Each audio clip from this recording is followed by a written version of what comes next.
বাংলাদেশ জামাত ইসলামী সারা দেশব্যাপী 5 দফা দাবিতে কর্মসূচি দিয়েছে। আজকে ছিল লাস্ট কর্মসূচি। মাননীয় জেলা প্রশাসক বরাবর স্মারকলিপি প্রদান। আমরা বাংলাদেশ জামাত ইসলামের পক্ষ থেকে স্মারকলিপি প্রদান করলাম। আমাদের পূর্বেও একটা দল ডিসি মহোদয়ের কাছে স্মারকলিপি পেশ করেছে।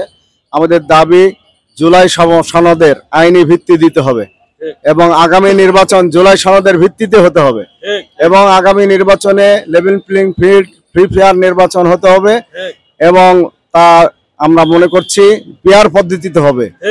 বিগত 53 বছর আমাদের দেশে প্রচলিত যে নির্বাচন ব্যবস্থা ছিল তা ত্রুটিপূর্ণ।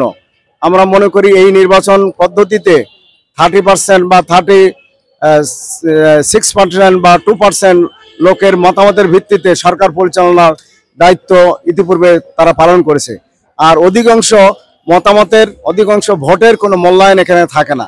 আমরা পেয়ার পদ্ধতি চাই যাতে প্রতিটি ভোটের মূল্য থাকে এবং প্রত্যেকটা ভোটের আনুপাতিক হারে আগামীতে জাতীয় সংসদ নির্বাচন হবে।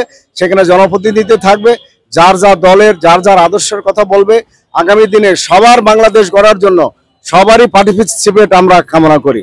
বিশ্বাস করি জনগণ ইতিমধ্যেই বুঝছে আমাদের এই দেশে এই কালচার ছিল না, কিন্তু বিগত দিনের নির্বাচন ব্যবস্থার কারণে এই কালচার আমাদের এখন জরুরি মনে করছে পেয়ার পদ্ধতিতে। আমরা মনে করি যে বিগত দিনে যে নির্বাচন ছিল সেই নির্বাচনে 53 বছরে জনগণের কোনো প্রতিফলন ঘটে নাই সরকার ব্যবস্থাপনায়। আর পেয়ার পদ্ধতিতে তা হবে।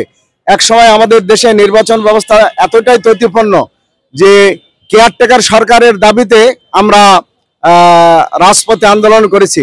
সেই সময় আমাদের প্রতিপক্ষ বা যারা জ্ঞানপাপী বুঝতে পারে নাই, তারা বলেছিল 3 পাগলের আবিষ্কার কেয়ারটেকার সরকার। কেয়ারটেকার শুধু শিশু আর পাগলেরা বলে। আজকে আমাদের কিছু রাজনৈতিক দল এবং নেতাকর্মীরা এই পেয়ারের বিরোধিতা করছে বোঝার পরও, কারণ আমরা বুঝতে পারছি তারা বিরোধিতার মূল কারণ যে তাদের পেশি শক্তি কালো টাকা ছড়াছড়ি এটা থাকবে না এবং তারা নমিনেশন বাণিজ্য করতে পারবে না। এই জন্য তারা বোঝার পরও পেয়ারের বিরোধিতা করছে। ইতিমধ্যেই সারা বাংলাদেশে পেয়ারের জন্য আমরা বুকলেট লিফলেট বিতরণ করছি, জনসচেতনতা সৃষ্টি করছি, ডোর টু ডোর আমরা গণসংযোগ করছি।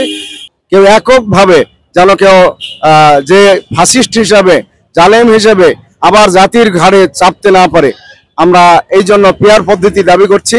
এই পদ্ধতিতে আমরা আজকে স্মারকলিপি প্রদান করলাম জেলা প্রশাসক মহোদয়ের কাছে।